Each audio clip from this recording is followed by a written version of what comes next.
నమస్తే ఫ్రెండ్స్, నేను మీ Sravani Harsha. Welcome back to our channel. ఇవాళ మన కథ ఆత్మగౌరవం. కథని చివరి వరకు వినండి. నచ్చితే గనుక ఖచ్చితంగా తప్పకుండా ఒక్క లైక్ చేయండి.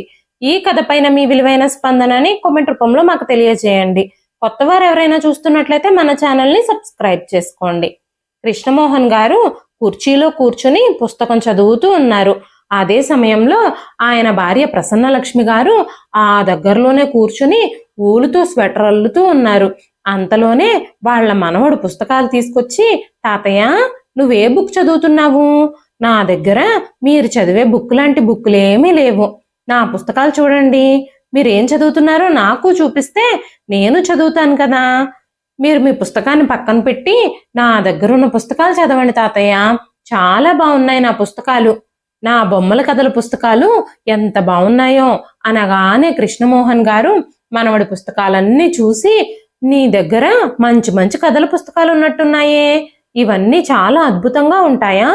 ఈ ఎరుపు రంగులో ఉన్న వింత మనిషి ఎవరు అని అడగగానే ప్రశాంత్, ఇది స్పైడర్ మ్యాన్ తాతయ్య, సూపర్ హీరో కామిక్, ఇది చాలా చాలా బాగుంటుంది అనగానే కృష్ణమోహన్ గారు, ఏమైనా నీతి కథలు చదువుకో ప్రశాంత్, బాగుంటాయి. ఈ స్పైడర్ మ్యాన్లు సూపర్ మ్యాన్లు ఎందుకు అనగానే ప్రశాంత్ కోపంగా ఆ పుస్తకం లాక్కొని అక్కడి నుంచి పరిగెత్తుకుంటూ వెళ్ళిపోయాడు. కృష్ణమోహన్ గారు ఒక్కసారిగా ఆశ్చర్యపోయారు. ప్రశాంత్ని అలా చూస్తూ కాసేపు అలా ఉండిపోయారు. ఆ తరువాత తన భార్య ప్రసన్నలక్ష్మి గారితో, బహుశా నేటి కాలం ప్రకారం పిల్లల ఇష్టాయిష్టాలు అభిరుచులు అన్ని వేరుగా ఉంటాయి అనుకుంటా. మన కాలం వేరు, ఈ కాలం వేరు. మన ఆలోచనలన్నీ ఇప్పటి పిల్లలకి పాతవిగా మారిపోతాయి అనగానే ప్రసన్నలక్ష్మి గారు తన భర్త భావాలను అర్థం చేసుకుంటూ బాధగా ఆయన కళ్ళల్లోకి చూస్తూ, మీరెందుకు బాధపడుతున్నారు? మన కాలం ఇప్పుడు అయిపోయింది. మనం ఎంత తొందరగా ఆ విషయాన్ని అంగీకరిస్తే అంత మంచిది. నిజానికి కొన్ని నెలల క్రితం వరకు కూడా మన టైం బాగానే ఉంది అన్నారు ప్రసన్నలక్ష్మి గారు. కృష్ణమోహన్ గారు కొన్ని నెలల క్రితం వరకు తన ఫ్యాక్టరీని నడిపిస్తూ ఆఫీస్ వ్యవహారాల్లో బిజీగా ఉండేవారు. కొడుకు ప్రవీణ్తో కలిసి ఫ్యాక్టరీలో పనిచేస్తూ ఉండేవారు. బిజినెస్ని చాలా బాగా నిర్వహించేవారు. కానీ ఒకరోజు అకస్మాత్తుగా ఆయనకి గుండె నొప్పి వచ్చింది. ఆయన ఒళ్ళంతా చెమటలతో తడిసిపోయింది. ఆఫీస్ నుంచే అట్నుంచటే డాక్టర్ దగ్గరికి తీసుకెళ్లారు. డాక్టర్ ఆయన్ని పరీక్ష చేసిన తర్వాత ఆయనకి గుండెపోటు వచ్చిందని తేలింది. ఆయనకు ఆపరేషన్ చేయాలని డాక్టర్లు సూచించారు. ఆపరేషన్ తర్వాత ఒక 6 నెలలైనా ఆఫీస్కు వెళ్లకుండా విశ్రాంతి తీసుకోవాలని డాక్టర్లు ఖచ్చితంగా చెప్పేశారు. ఇక కృష్ణమోహన్ గారు చేసేది లేక ఇంట్లోనే విశ్రాంతి తీసుకుంటున్నారు. కృష్ణమోహన్ గారు చాలా చురుకైన వ్యక్తి. ఆయనకి ఇంట్లో ఉండడం చాలా బోర్గా అనిపిస్తుంది. కానీ ఆయన ఆరోగ్య దృష్ట్యా తన ఫ్యాక్టరీ పనులన్నింటినీ తన కొడుకు ప్రవీణ్కి అప్పచెప్పి ఇప్పుడు కొన్ని రోజులు ఇంట్లోనే విశ్రాంతి తీసుకుంటూ గడుపుతున్నారు. ప్రవీణ్ ఫ్యాక్టరీ పనుల గురించి, ఖర్చుల గురించి, వచ్చే లాభాల గురించి ఆయనకి రోజు తెలియజేస్తూ అకౌంట్ పుస్తకాలను రెగ్యులర్గా తెచ్చి చూపిస్తూ ఉన్నాడు. మెల్లమెల్లగా రోజులు గడుస్తున్న కొద్దీ ప్రవీణ్ తన తండ్రి కృష్ణమోహన్ గారితో అకౌంట్ల గురించి, లెక్కల గురించి మాట్లాడటమే మానేశాడు. కృష్ణమోహన్ గారే స్వయంగా కొడుకుని అడిగితే, నాన్న ఈ రోజుల్లో అన్ని ఆన్లైన్ చేయబడ్డాయి. ఫ్యాక్టరీ మొదలైన దగ్గర నుంచి అకౌంట్ పుస్తకాలన్నింటినీ ఇప్పుడు నేను కంప్యూటరైజ్ చేసేస్తున్నాను. మీరు దీని గురించి ఆలోచించకండి, నేను ప్రతిదీ సమర్థవంతంగా నిర్వహిస్తాను అని చెప్పాడు ప్రవీణ్. కృష్ణమోహన్ గారికి ఆ రోజే అర్థమైపోయింది, ఈ జనరేషన్ పిల్లలకి ఎవ్వరి సహాయమో అవసరం లేదేమో, ఎవ్వరి అధికారాన్ని వారు సహించరేమో అని ఆయన అనుకోవడం మొదలుపెట్టారు. కృష్ణమోహన్ గారు అలా ఆలోచించుకుంటూ ఉండగానే ప్రసన్నలక్ష్మి గారు, ఏం ఆలోచిస్తున్నారు మీరు? టిఫిన్ చేద్దురుగాని రండి, కోడలు టిఫిన్ రెడీ చేసేసింది అని చెప్పగానే కృష్ణమోహన్ గారు వచ్చి డైనింగ్ టేబుల్ దగ్గర కూర్చున్నారు. కోడలు ఆయన ముందు ప్లేట్ పెట్టి అందులో ఒక బటర్ నాన్ వడ్డించింది. ఉదయాన్నే అలాంటి బ్రేక్ఫాస్ట్ చూడగానే కృష్ణమోహన్ గారికి ఆకలి కూడా చచ్చిపోయినట్టు అనిపించింది. అమ్మా ప్రియా, బ్రేక్ఫాస్ట్ బయట నుంచి ఆర్డర్ చేసావా? ఉదయాన్నే ఇలాంటివన్నీ నేను తినలేను. ఏ రాగి జావో, గంజో, ఇడ్లీనో ఈజీగా అరిగిపోయే అలాంటివి చేస్తే మంచిది. అసలే నా ఆరోగ్యం కూడా బాగుండడం లేదు. డాక్టర్ నన్ను మంచి డైట్ ఫుడ్ తీసుకోమని చెప్పారు.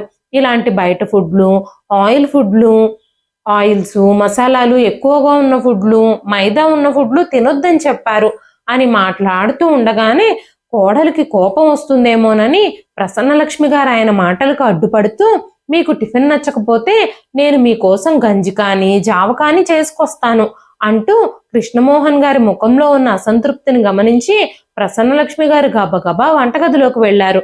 అత్తగారు వంటగదిలోకి వెళ్లి మామగారి కోసం రాగి జావ చేయడం చూసిన కోడలు వంటగదిలోకి వెళ్లి, అత్తయ్య గారు మీరేం చేస్తున్నారు? నేను ఆల్రెడీ టిఫిన్లు సిద్ధం చేశాను. ఈ విషయం మీకు కూడా తెలుసు. మరి మీరు వంటగదిలో ఇప్పుడు చేసే పనేంటి అనగానే ప్రసన్నలక్ష్మి గారు, అమ్మా ప్రియా, మీ మామయ్య గారికి ఆ బటర్ నాన్లు, బ్రెడ్ జామ్లు అంటే పెద్దగా ఇష్టం ఉండవు. అందుకే ఆయన కోసం జావ చేయడానికి వచ్చాను అనగానే, ప్రియ ఇప్పుడు పిల్లలకి స్కూల్కి వెళ్ళే టైం అయింది, మీ అబ్బాయికి కూడా ఆఫీస్కి వెళ్ళే టైం అయింది. ఇప్పుడు నేను పిల్లల కోసం లంచ్ బాక్సులు, టిఫిన్ బాక్సులు ప్యాక్ చేయాలి. వంటగదిలో నేను హడావిడిగా పని చేసుకుంటూ ఉంటాను. అయినా గాని మామయ్య గారు ఇప్పుడు ఎక్కడికి వెళ్ళాలట? కాసేపు కూడా ఆగలేరా? ఆయనకి ఇప్పుడు పని పాట ఏం లేదు కదా, ఇంట్లో ఖాళీగానే కూర్చుంటున్నారు కదా, కాసేపు అలా పక్కన కూర్చుంటే ఏమైందట? ఇంత హడావిడిగా పొద్దున్నే టిఫిన్ చేసేయాలా ఏమిటి అంటూ కోడలు మాట్లాడుతున్న మాటలు కృష్ణమోహన్ గారి హృదయంలో బాణాల్లా గుచ్చుకున్నాయి. కోడలు అత్తగారి మీద కూడా నోరు పారేసుకుంది. ప్రసన్నలక్ష్మి గారు వంటగదిలో నుంచి బయటకొచ్చి కృష్ణమోహన్ గారి దగ్గరకు వెళ్లారు. కృష్ణమోహన్ గారు గంభీరమైన ముఖంతో కూర్చునున్నారు. వెంటనే ప్రసన్నలక్ష్మి గారు, ఏమండి, ఇప్పుడు మీ ఆరోగ్యం మెరుగుపడింది కదా, మళ్ళీ మీరు మెల్లమెల్లగా ఫ్యాక్టరీకి ఎందుకు వెళ్ళి పని చేయకూడదు? మీరు మెల్లమెల్లగా ఆఫీస్కి వెళ్ళడం అలవాటు చేసుకోండి. రోజు ఇంట్లో కూర్చుంటే మీకు బోర్ కొడుతూ ఉంటుంది కదా అనగానే కృష్ణమోహన్ గారు, నిజమే లక్ష్మి, నేను కూడా ఆఫీస్కి వెళితేనే బాగుంటుంది.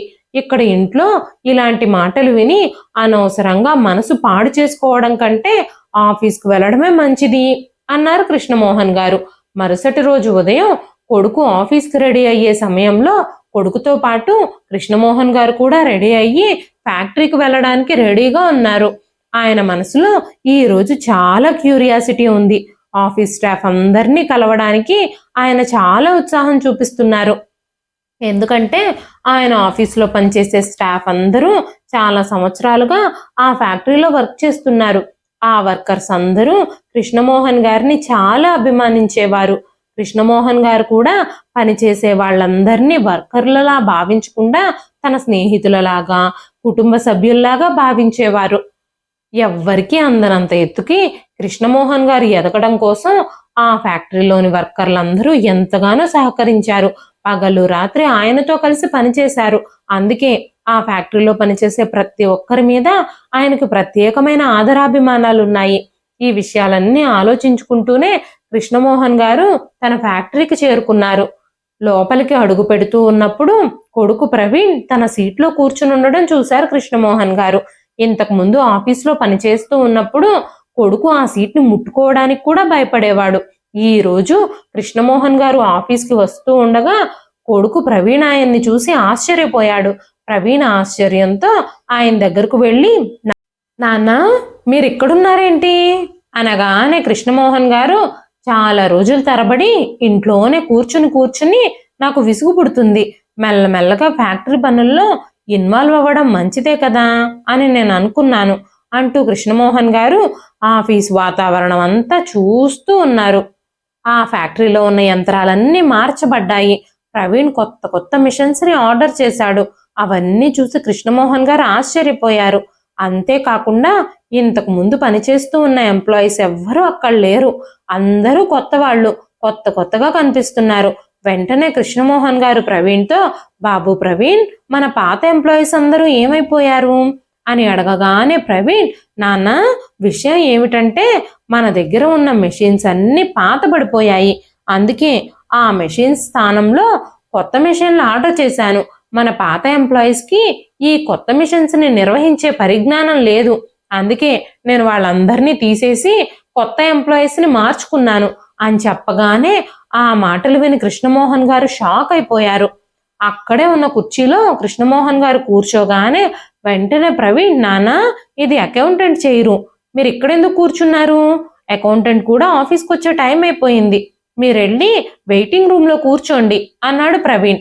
ప్రవీణ్ మాటలు వినగానే కృష్ణమోహన్ గారి ముఖమంతా పాలిపోయింది. కానీ ఆయన తిరిగి ఆఫీస్లో పనిచేయడానికి ఉత్సాహంగా రావడంతో మౌనంగా వెళ్ళి వెయిటింగ్ రూమ్లో కూర్చున్నారు. కొంత సమయం తర్వాత వర్కర్స్ అందరూ వచ్చారు. వర్క్ కూడా స్టార్ట్ అయింది. ఆ తర్వాత వర్కర్స్ పనిచేసే సమయంలో మొబైల్ ఫోన్స్ వాడుతూ వాటిని చూసుకుంటూ ఉండడం చూసి కృష్ణమోహన్ గారు వెంటనే ఆ వర్కర్స్ని మందలించారు. దీంతో కొడుకు ప్రవీణ్కి ఆయన మీద చాలా కోపం వచ్చింది. రాత్రి ఇంటికి రాగానే కృష్ణమోహన్ గారితో ప్రవీణ్, నాన్న నీకిప్పుడు వయసు అయిపోయింది, ఇప్పుడు మీరు మళ్ళీ ఫ్యాక్టరీకి రావాల్సిన అవసరం ఏమిటి? మీరు పూర్తిగా ఇంట్లోనే కూర్చోండి.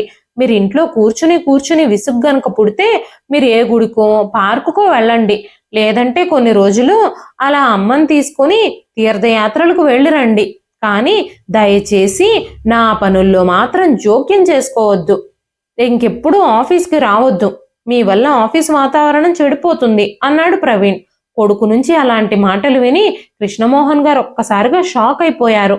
ఆ మాటలకి ప్రసన్నలక్ష్మి గారు కూడా అలాగే ఫ్రీజ్ అయిపోయారు. వెంటనే ప్రసన్నలక్ష్మి గారు, బాబు ప్రవీణ్, మీ నాన్నతో ఇవాళ ఇలా మాట్లాడుతున్నావేంటి నువ్వు?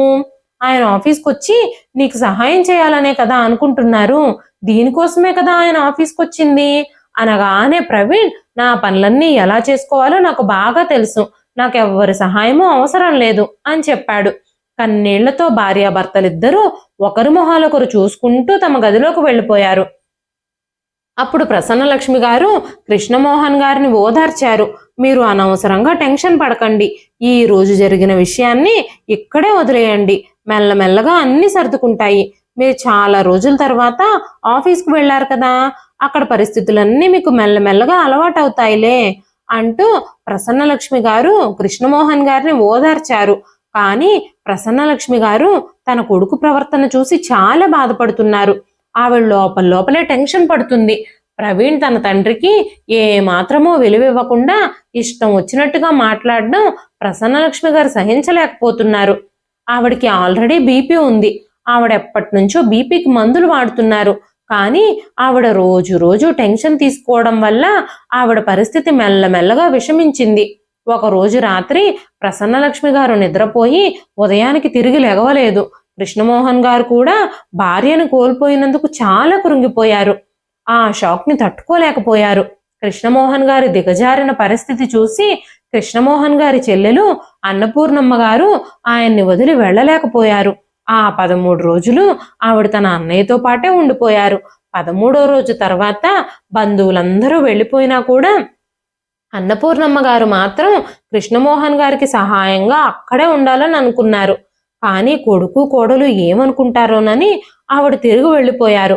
కృష్ణమోహన్ గారికి ఆ 13 రోజులు తన చెల్లెల్ని చూస్తూ ఉన్నప్పుడు, తన భార్య తనతో ఉన్నప్పుడు ఎంత ధైర్యంగా ఉండేదో అంతే ధైర్యం వచ్చింది. కృష్ణమోహన్ గారు ప్రసన్నలక్ష్మి గారు బ్రతుకున్నప్పుడు చాలా ధైర్యంగా ఉండేవారు. కొడుకు కోడలు అవమానకరంగా మాట్లాడినా కూడా, కొడుకు మొరటితనాన్ని కూడా ఆయన సహించగలిగే అంత ధైర్యం ఉండేది ఆయనలో. కానీ ఈరోజు ప్రసన్నలక్ష్మి గారు దూరమైపోతే ఒక్క క్షణం కూడా ఆ ఇంట్లో ఆయనకి గడవడం కష్టంగా ఉంది. ఆ ఇంట్లో కొడుకు కోడలు మనవడు ఆయనకి తోడుగా ఉన్నారని, ఆయన ఒంటరితనం ఫీల్ అవ్వరని ఆయన ముందులో అనుకున్నారు. కానీ 2-3 రోజులు అవ్వగానే ఆయన ఎవ్వరూ లేని ఒంటరి వారిలా మారిపోయారు. ఆయన యోగక్షేమాలు తెలుసుకునేందుకు ఆ ఇంట్లో ఎవ్వరూ లేరు. అప్పుడప్పుడు కూతురు వచ్చేది, కానీ కూతురు కూడా 2 రోజులుండి వెళ్ళిపోయిన తర్వాత మళ్ళీ ఆయన జీవితంలో చీకటి ఆవహించేది. కొడుకు కోడలు ఆయన ఎలా ఉన్నారో కూడా పట్టించుకోవడం కానీ పరామర్శించడం కానీ చేసేవారే కాదు. కోడలు రోజు బ్రేక్ఫాస్ట్లో బ్రెడ్ జాములు, బ్రెడ్ టోస్ట్లు, బయట నుంచి ఆర్డర్ చేసిన ఫుడ్లు ఆయన ప్లేట్లో పెడుతూ ఉండేది. అలాంటి ఆహారం ఆరోగ్యానికి మంచిది కాదని వాళ్ళకి తెలుసు. కానీ ఆయన ఏం చేయగలుగుతారు? ఆయన అడిగింది చేసి పెట్టడానికి ప్రసన్నలక్ష్మి గారు ఈరోజు ఆయనతో పాటు లేరు. రాత్రి భోజనానికి కూడా ఆయన గంజి కానీ జావ కానీ లేదంటే ఈజీగా అరిగే కిచిడి కానీ తినాలనుకుంటారు. కానీ కోడలు మాత్రం 2 చపాతీలు చేసి ఆయన మొహాన వేసేస్తుంది. ఆయన నిశ్శబ్దంగా టిఫిన్ తిని లోపలికి వెళుతూ ఉన్నప్పుడు అకస్మాత్తుగా డోర్ బెల్ మోగింది. ప్రవీణ్ వెళ్ళి తలుపు తీసి చూడగానే అక్కడ నిలబడున్న తన మేనత్తను చూసి ప్రవీణ్ ఆశ్చర్యపోయాడు. అంతేకాకుండా ఆవిడ చేతిలో ఉన్న పెద్ద బ్యాగ్ని చూసి ప్రవీణ్ షాక్ అయిపోయాడు. వెంటనే కృష్ణమోహన్ గారు ప్రవీణ్తో, బాబు ప్రవీణ్, నా ఆరోగ్యం అస్సలు బాగుండడం లేదు. అందుకే అన్నపూర్ణని కొన్ని రోజులు ఇక్కడే ఉండడానికి పిలిచాను. అన్నపూర్ణ అయితే నన్ను కాస్త జాగ్రత్తగా చూసుకుంటుంది అనగానే ప్రవీణ్, నాన్న, ఇప్పుడు అత్తని ఇబ్బంది పెట్టాల్సిన అవసరం ఏమొచ్చింది? నా భార్య ఇంట్లోనే ఉంది కదా, తను మిమ్మల్ని బాగానే చూసుకుంటుంది కదా. నా ఉద్దేశం ఏమిటంటే ఆవిడకి కూడా ఒక కుటుంబం ఉంది కదా అనగానే కృష్ణమోహన్ గారు కొడుకు మాటలకి అడ్డుపడుతూ, ఇందులో సమస్య ఏముంది? కొన్ని రోజులు నా చెల్లెలు మన ఇంట్లో ఉంటే వాళ్ళింట్లో ఏమీ ఇబ్బంది ఉండదులే. ఆ ఇల్లు చూసుకోవడానికి ఆ ఇంట్లో చాలా మందే ఉన్నారు అన్నారు. అన్నపూర్ణమ్మ గారింటికి రాగానే కృష్ణమోహన్ గారిని జాగ్రత్తగా చూసుకోవడం మొదలుపెట్టారు. మెల్లమెల్లగా కృష్ణమోహన్ గారి ముఖంలో చిరునవ్వు కనిపిస్తుంది. అన్నపూర్ణమ్మ గారు కృష్ణమోహన్ గారికి కావలసినవన్నీ వండి పెడుతూ ఆయనకి సమయం ప్రకారం ఫ్రూట్లు, జ్యూసులు, అంతేకాకుండా మందుల విషయంలో కూడా పూర్తిగా జాగ్రత్తలు తీసుకుంటున్నారు. ఆయనకి ఈజీగా అరిగే భోజనం చేసి పగలు రాత్రి సమయానికి అందిస్తున్నారు.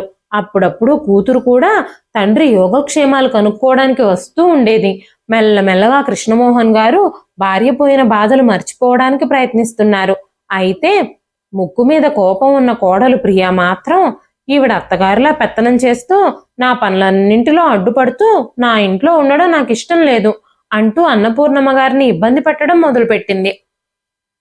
అన్నపూర్ణమ్మ గారిని చులకనగా చూడడం, సూటిపోటి మాటలు మాట్లాడడం మొదలుపెట్టింది. ఒకరోజు ప్రియ అన్నపూర్ణమ్మ గారితో, చూడండి పిన్ని గారు, మా అత్తయ్య గారు చనిపోయిన తర్వాత మామయ్య గారు ఒంటరితనం ఫీల్ అవుతున్నారని నాకు కూడా అర్థమవుతుంది. అలా అని చుట్టాలు పక్కాలు అందరూ వచ్చేసి మా ఇంటి మీద పడమని కాదు కదా. 4 రోజులకోసారి ఆయన కూతురు ఫోన్ చేస్తూనే ఉంటుంది. ఇక మీరు ఎక్కడెందుకు, మామయ్య గారిని మేము చూసుకుంటాం అంటూ మాట్లాడుతూనే ఉంది. ఈ విషయంలో ప్రియ ప్రవీణ్తో కూడా గొడవ పడుతూ ఉండేది. భార్య పోరు పెట్టడంతో భార్య మాటలు విని విని విసిగిపోయిన ప్రవీణ్ ఒకరోజు ఉదయం కృష్ణమోహన్ గారిని గుడికి తీసుకెళ్లి తన తండ్రి దగ్గరే కూర్చుని, నాన్న, అత్త మన ఇంట్లో ఉండడం ప్రియకి అస్సలు ఇష్టం లేదు. ప్రతి పనిలోనూ అత్తయ్య నా భార్యని నిందిస్తూనే ఉంటుంది. అత్తయ్యని ఇంట్లో ఉంచుకుంటే మన ఇంటి ఖర్చులు కూడా పెరిగిపోతున్నాయి. ఒక వ్యక్తి ఇంట్లో అదనంగా వేరే వాళ్ళు ఉంటే బడ్జెట్లో కూడా తేడాలు వచ్చేస్తాయి కదా. ఎన్ని రోజులని ఆవిడ బాధ్యతలు మనం వహిస్తాము అనగానే కృష్ణమోహన్ గారు, మనం నా చెల్లెల బాధ్యత ఏం తీసుకుంటున్నాము? తను వచ్చిన దగ్గర నుంచి నాకు చాలా హాయిగా అనిపిస్తుంది. నా పనులన్నీ చక్కగా చేసి పెడుతుంది. నా హృదయంలో బాధున్నా సంతోషం ఉన్నా తనతోనే పంచుకుంటున్నాను. అందుకే నా చెల్లెలు కొన్ని రోజులు ఇక్కడే ఉండమని నేను అడిగాను. తన ఇంట్లో ప్రత్యేకంగా ఎవరూ లేరు. మీ మామయ్య కూడా చనిపోయారు. ఇక కొడుకు కోడలు ఎవరి పనులు వాళ్ళు చూసుకోగలరు కాబట్టి తను ఎక్కడున్నా అంత ప్రాబ్లం ఏముంది? ఇంకా తన ఖర్చులు అంటావా, తనకి ఫంక్షన్ వస్తుంది. తన మందుల ఖర్చులు, తన ఖర్చులు స్వయంగా చూసుకుంటుంది. మనకి తన భారం ఎలా అవుతుంది? అయినా నా చెల్లెలు నీ భార్య విషయంలో అస్సలు జోక్యం చేసుకోదు. ప్రియే కావాలని ఇలా మాట్లాడుతుంది. నా చెల్లెలు రాకముందు ఈ ఇంట్లో నేను చాలా ఒంటరితనం ఫీల్ అయ్యేవాణ్ణి. ఇప్పుడు నాకు తను తోడుగా ఉండడం వల్ల నా పరిస్థితి కూడా కొంచెం మెరుగ్గానే ఉంది అని చెప్పగానే ప్రవీణ్, నాన్న, నువ్వు ఒంటరితనం ఫీల్ అవ్వాల్సిన అవసరం ఏముంది? నువ్వు అప్పుడప్పుడు చెల్లికి ఫోన్ చేస్తూ ఉండు, కాసేపు గుడికి వెళ్ళు, పార్కులో వాకింగ్ చేస్తూనూ ఉండు. అలా నీ రోజు గడిచిపోతుంది నీకు. ఇంక అత్తను మన ఇంట్లో ఉంచుకోవడం కుదరదు. ఆమెను వాళ్ళింటికి పంపించేసేయ్ అని మాట్లాడాడు ప్రవీణ్. ఆ మాటలు కృష్ణమోహన్ గారి హృదయాన్ని లోపలే గాయపరిచాయి. అక్కడి నుంచి వెళ్ళిన తర్వాత కూడా ఆయన ఏమీ మాట్లాడలేకపోయారు. తన చెల్లెలతో కూడా ఏమీ చెప్పలేకపోయారు. ఇప్పుడు తన కొడుకు కోడలికి అన్నపూర్ణమ్మ గారు ఆ ఇంట్లో ఉండడం అస్సలు ఇష్టం లేదు. ఆమెను ఇంటి నుంచి పంపించేయడానికే ప్రయత్నాలు చేస్తున్నారు. ఇంకా ఇద్దరూ దిగజారి అన్నపూర్ణమ్మ గారిని అవమానిస్తారు. తన చెల్లెల్ని కొడుకు కోడలు అవమానించడాన్ని ఆయన తట్టుకోలేరు. అందుకే కృష్ణమోహన్ గారు ఆయనకి ఇష్టం లేకపోయినా సరే అన్నపూర్ణమ్మ గారిని వాళ్ళింటికి తిరిగి పంపించేశారు. ఆ తర్వాత కృష్ణమోహన్ గారు తన గదిలోకి వచ్చి తన భార్య ప్రసన్నలక్ష్మి గారి ఫోటోని చూస్తూ, ప్రసన్న, నువ్వు వెళ్ళిపోయిన దగ్గర నుంచి నేను నా జీవితంలో ఒంటరి వాడినైపోయాను. మా చెల్లెలు వచ్చిన దగ్గర నుంచి కాస్త నాకు ఒక తోడున్నారు అని అనిపించింది. నా మాటలు పట్టించుకోవడానికి, నేనేమైనా మాట్లాడితే వినడానికి ఒక మనిషి ఉన్నారు అని నేను ఫీల్ అవుతూ ఉన్నాను. అన్నపూర్ణ వచ్చిన దగ్గర నుంచి నేను ఒంటరితనమే ఫీల్ అవ్వలేదు. అయితే మా చెల్లెలు ఇంట్లో ఉండడం మన కొడుకు కోడలికి ఇష్టమే లేదు. నా చెల్లెలికి నా ఇంట్లో ఉండడానికి అర్హత లేదు. నా కూతురు కూడా తన ఇష్టానుసారంగా నా ఇంట్లో 2 రోజులు కూడా ఉండలేదు. నా కూతురు వచ్చినా కూడా వాళ్ళు ఈ విధంగానే బిహేవ్ చేస్తున్నారు అంటూ కృష్ణమోహన్ గారు కన్నీళ్లు పెట్టుకున్నారు. అన్నపూర్ణమ్మ గారు వెళ్ళిపోయిన తర్వాత ఆ ఇంట్లో మళ్ళీ కృష్ణమోహన్ గారు ఒంటరి వారైపోయారు. బాధ, ఒంటరితనం ఆయన్ని ఆవహించాయి. కొడుకు గాని కోడలు గాని ఆయన దగ్గర కూర్చుని ఎప్పుడూ మాట్లాడలేదు. ఆయన చెల్లి ఆ ఇంట్లో ఉన్నప్పుడు ఆయన కోసం తేలిగ్గా అరిగే భోజనం సిద్ధం చేసేది. కానీ అన్నపూర్ణమ్మ గారు వెళ్ళిపోయిన తర్వాత కోడలు బ్రెడ్ టోస్ట్లు, బ్రెడ్ జాములు, బ్రెడ్కి బటర్ రాసేసి ఆయన మొహం మీద వేసేస్తూ ఉండేది. అవి తినడం వల్ల కృష్ణమోహన్ గారికి కడుపులో నొప్పిగా ఉండేది. ఒకరోజు కృష్ణమోహన్ గారు, అమ్మా ఈ బ్రెడ్లు నాకు అరగడం లేదు, నాకు కడుపు నొప్పి వస్తుంది, నా కోసం కొంచెం కిచిడి ఏమైనా చేసి పెడతావా అని అడిగారు. కృష్ణమోహన్ గారు తన కోడలు తనకి కిచిడి చేసుకొస్తుందేమోనని చాలాసేపు వెయిట్ చేస్తూనే ఉన్నారు. చాలాసేపు వెయిట్ చేసిన తర్వాత కూడా కోడలు ఏమీ తీసుకురాలేదు. ఆ తర్వాత కృష్ణమోహన్ గారు మళ్ళీ కోడల్ని పిలిచారు. అప్పుడు కోడలు ప్రియ పెద్ద గొంతుతో, రోజంతా అది చెయ్యి ఇది చెయ్యి అంటూ నా తల తింటూనే ఉంటారా అని కోపంగా అరిచింది. నా ఇంట్లో పనులన్నీ ఇప్పటి వరకు అవ్వలేదు. మీ ఆర్డర్లు అప్పుడే మొదలైపోయాయి. నాకు 10 చేతులు ఏమీ లేవు. అందరి పనులు నేనే చెయ్యాలి. మీరు కాసేపు కూడా ఆగలేరా అని అరుస్తూ ఉంది కోడలు. కృష్ణమోహన్ గారికి చాలా బాధగా అనిపించింది. ఆయన మనసంతా విరిగిపోయినట్టుగా అయ్యింది. వెంటనే ఆయన తిరిగి తన గదిలోకి వచ్చేశారు. ఆయనకి ఆకలి కూడా చచ్చిపోయింది. కోడల్ని భోజనం అడిగి తప్పు చేశాను అని ఆయన చాలా బాధపడ్డారు. కోడలు ఇష్టం వచ్చింది వండి తింటే తినండి, లేకపోతే లేదు అంటూ ఆయన మొహాన పడేసేది. ఇప్పుడైనా ఎవ్వరితో అయినా తన బాధని చెప్పుకోవాలంటే ఎవరితో చెప్పుకోగలరా ఆయన? తన సంతోషాన్ని, బాధల్ని పంచుకోవడానికి ఆ ఇంట్లో ఎవ్వరూ లేరు. కొడుకు అర్థం చేసుకోవడానికి సిద్ధంగా కూడా లేడు. సొంత కొడుకే ఆయన పరిస్థితి అర్థం చేసుకున్నప్పుడు కోడల్ని ఆయన ఏమని నిందించగలుగుతారు? వేరే వాళ్ళ నుంచి ఆయన ప్రేమని, అభిమానాన్ని ఎలా ఆశించగలుగుతారు? కొడుకు పుట్టినప్పుడు వృద్ధాప్యంలో కొడుకు మనకి సేవ చేస్తాడు అని ఆశపడతారు తల్లిదండ్రులు. కానీ ఈరోజు కొడుకు కోడళ్ళకి వృద్ధాప్యంలో ఉన్న తల్లిదండ్రులు పనికిరాని వస్తువుల్లా కనబడుతున్నారు. కృష్ణమోహన్ గారు తన ఆలోచనలు ఎవ్వరితోనూ పంచుకోలేక లోపలే ఉక్కిరిబిక్కిరైపోతున్నారు. ఆ రోజు కృష్ణమోహన్ గారు కాసేపు పార్క్లో వాకింగ్ చేయడానికి వెళ్లారు. కాసేపు వాకింగ్ చేసిన తర్వాత ఇంటికి వస్తూ ఉన్నప్పుడు తన పాత స్నేహితుడు రాజారాం గారు కనిపించారు. చాలా రోజుల తర్వాత కృష్ణమోహన్ గారు రాజారాం గారిని చూడగానే ఆయన ముఖంలో ఆనందం వెల్లివిరిసింది. స్నేహితులిద్దరూ కలిసి తమ చిన్ననాటి జ్ఞాపకాలన్నీ నెమరు వేసుకున్నారు. రాజారాం గారు కృష్ణమోహన్ గారి కుటుంబం గురించి అడిగినప్పుడు కృష్ణమోహన్ గారి ముఖమంతా వాడిపోయింది. ఆయన కన్నీళ్లు పెట్టుకోవడం మొదలుపెట్టారు. చాలా రోజుల తర్వాత కృష్ణమోహన్ గారికి తన బాధ పంచుకోవడానికి ఒక స్నేహితుడు దొరికాడు. వెంటనే కృష్ణమోహన్ గారు తన బాధనంతా తన స్నేహితుడితో పంచుకోవడం మొదలుపెట్టారు. ఎన్నో ఏళ్ల క్రితం ఎంతో కష్టపడి ఫ్యాక్టరీని నిర్మించాను. కష్టపడి సంపాదించిన డబ్బులతో ఫ్యాక్టరీలోని మెషిన్స్ అన్నీ కొన్నాను. చాలా నిద్రలేని రాత్రులు గడిపి ఫ్యాక్టరీ కోసం ఎంతగానో శ్రమించాను. కానీ ఈరోజు నా సొంత ఫ్యాక్టరీకి వెళ్ళడానికి కూడా నాకు అనుమతి లేదు. నా ఆరోగ్యాన్ని, వృద్ధాప్యాన్ని సాకుగా చూపించి ఆఫీస్ వ్యవహారాలన్నీ కొడుకు చేతుల్లోనే పెట్టుకొని కొడుకు కనీసం నన్ను ఫ్యాక్టరీలో అడుగు కూడా పెట్టనివ్వడం లేదు. చదువుకుని తన కాళ్ల మీద నిలబడ్డాడు. నా తర్వాత నా వ్యాపారాన్ని కూడా ముందుకు నడిపిస్తాడు అని అనుకున్నాను. కానీ నన్ను ఒక పనికిరాని వాళ్ళ చూస్తాడని, ఇలా పక్కకు నెట్టేస్తాడని, ఇంత దుర్బుద్ధి తనలో ఉందని నేను అస్సలు అనుకోలేదు. ఈరోజు తను పాతాళానికి దిగిపోయాడు అని మాట్లాడుతూ ఉండగానే రాజారాం గారు, కృష్ణమోహన్, ఇది నువ్వు బలహీనంగా ఉండాల్సిన సమయం కాదు, ధైర్యంగా ఉండాల్సిన సమయం. ధైర్యం తెచ్చుకో. నీ విలువేంటో నీ కొడుకుకి చూపించు. మనం మౌనంగా ఉంటే పనులవ్వవు. మనల్ని పనికిరాని వాళ్ళలానే చూస్తారు. ఈ రోజుల్లో ధైర్యంతో ఉంటేనే పనులు జరుగుతాయి అన్నారు రాజారాం గారు. తన స్నేహితుడి మాటలు తన హృదయంలో బలంగా నాటుకున్నాయి. ఆయన హృదయంలో కొత్త ధైర్యాన్ని నింపాయి. ఆ తర్వాత రోజే కృష్ణమోహన్ గారి కూతురు కూడా ఇంటికొచ్చింది. కూతుర్ని చూడగానే కృష్ణమోహన్ గారు చాలా సంతోషించారు. అమ్మా, నిన్ను కలవాలని నేను చాలా రోజులుగా అనుకుంటున్నాను. నేనే ఫోన్ చేద్దాం అనుకున్నాను, అంతలో నువ్వే వచ్చావు అంటూ మాట్లాడుతూనే కోడల్ని బ్రేక్ఫాస్ట్ పెట్టమని అడిగారు. అప్పుడు కోడలు బ్రేక్ఫాస్ట్ ప్లేస్లో బ్రెడ్ జాము తీసుకొచ్చింది. వెంటనే కృష్ణమోహన్ గారి కూతురు, నాన్న, నువ్వు రోజు ఈ బ్రెడ్లు తింటున్నావా? వదినా, నాన్నకి ఇడ్లీ లాంటి లైట్ ఫుడ్ చేసి ఇవ్వాలి, సులభంగా అరిగిపోయే ఇవ్వాలి. అంతేకాని ఈ బ్రెడ్లు బటర్లు బ్రెడ్ జామ్లు ఇలాంటివి ఇస్తే ఎలాగా? అసలే ఆయన ఆరోగ్యం బాగోలేదు.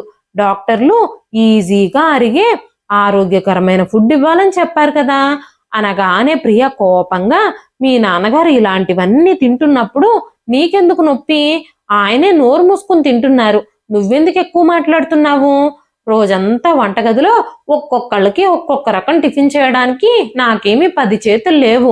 మీ నాన్న మీద అంత జాగ్రత్త ఉంటే నీతో పాటే ఆయన ఎందుకు తీసుకెళ్ళకూడదు అంది కోడలు. కోడలు నోటి నుంచి అలాంటి పౌరుషమైన మాటలు విని కృష్ణమోహన్ గారు ఇక మౌనంగా ఉండడం తగదు అనుకున్నారు.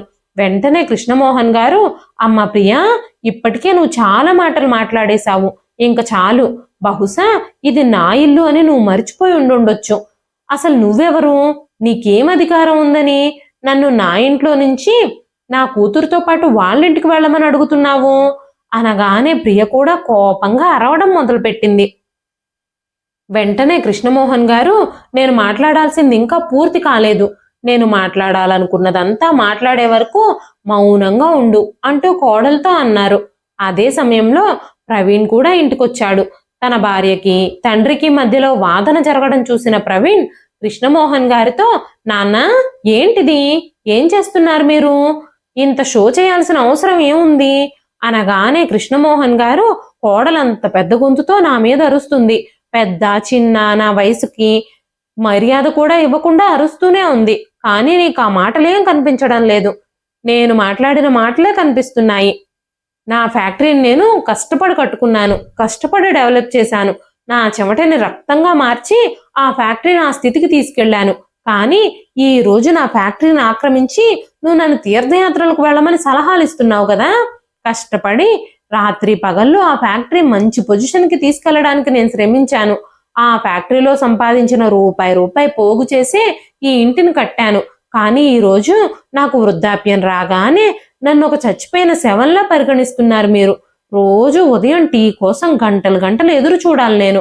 2 పూట్ల భోజనం కోసం పదే నేను ఆరాటపడాలి. మీ అమ్మ చచ్చిపోయిన తర్వాత ఒంటరితనంతో అల్లాడిపోతున్నాను నేను. నాతో ఒక్క మాట మాట్లాడే దిక్కు కూడా ఈ ఇంట్లో లేరు. ఈ రోజుకి ఆ ఫ్యాక్టరీకి ఈ ఇంటికి యజమానిని నేనే. నాకు మాత్రమే ఆ ఫ్యాక్టరీ మీద సర్వ హక్కులు ఉన్నాయి. నేను ఇప్పుడు తలుచుకున్నా నేను ఆ ఫ్యాక్టరీని ఎవరికైనా అమ్మేయగలను. ఆ డబ్బులతో మళ్ళీ కొత్త వ్యాపారాన్ని ప్రారంభించగలను. నేను వృద్ధాప్యంలో అయితే ఉన్నానేమో కానీ నాలో ఆత్మగౌరవం ఇంకా చచ్చిపోలేదు. నేను రేపటి నుంచి నా ఫ్యాక్టరీ పనులన్నీ నేనే చూసుకుంటాను. ఈ ఇల్లు నాది. నాకు ఏ మాత్రం విలువ గౌరవం ఇవ్వని మనుషులు నా ఇంట్లో ఉండడానికి వీల్లేదు. మీరు వెంటనే మీ సామాన్లు తీసుకుని బయటకు నడవండి అంటూ కృష్ణమోహన్ గారు మాట్లాడుతున్న మాటలకి తండ్రి ఉగ్ర రూపాన్ని చూసి కొడుకు కోడలు ఇద్దరూ చెలించిపోయారు. కృష్ణమోహన్ గారు వెంటనే, మీరిద్దరూ మీ సామాన్లు తీసుకొని నా ఇంటి నుంచి బయటకు నడవండి. నా ఫ్యాక్టరీ ఛాయల్లో కూడా నిన్ను చూస్తే నేను ఊరుకోను.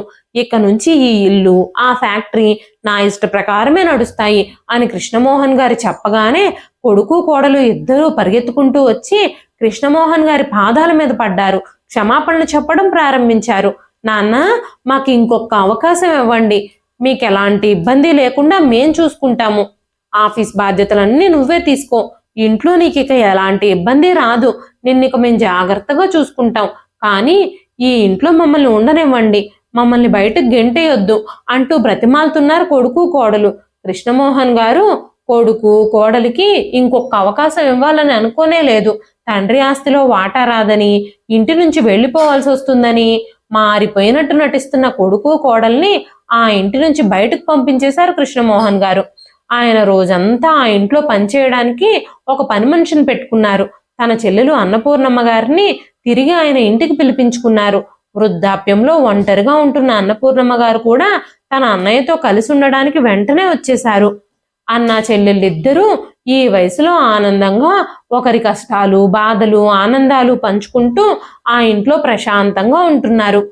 ఇదండి ఈ రోజు కథ. ఈ కథ మీకు ఎలా అనిపించింది? కథ నచ్చితే ఒక్క లైక్ చేయండి. ఈ కథ పైన మీ విలువైన స్పందనని కామెంట్ రూపంలో మాకు తెలియజేయండి. మరెన్నో ఇలాంటి ఇంట్రెస్టింగ్ కథల కోసం మన ఛానల్ని సబ్స్క్రైబ్ చేసుకోండి. మరొక మంచి కథతో మళ్ళీ కలుస్తానండి. అంతవరకు సెలవు.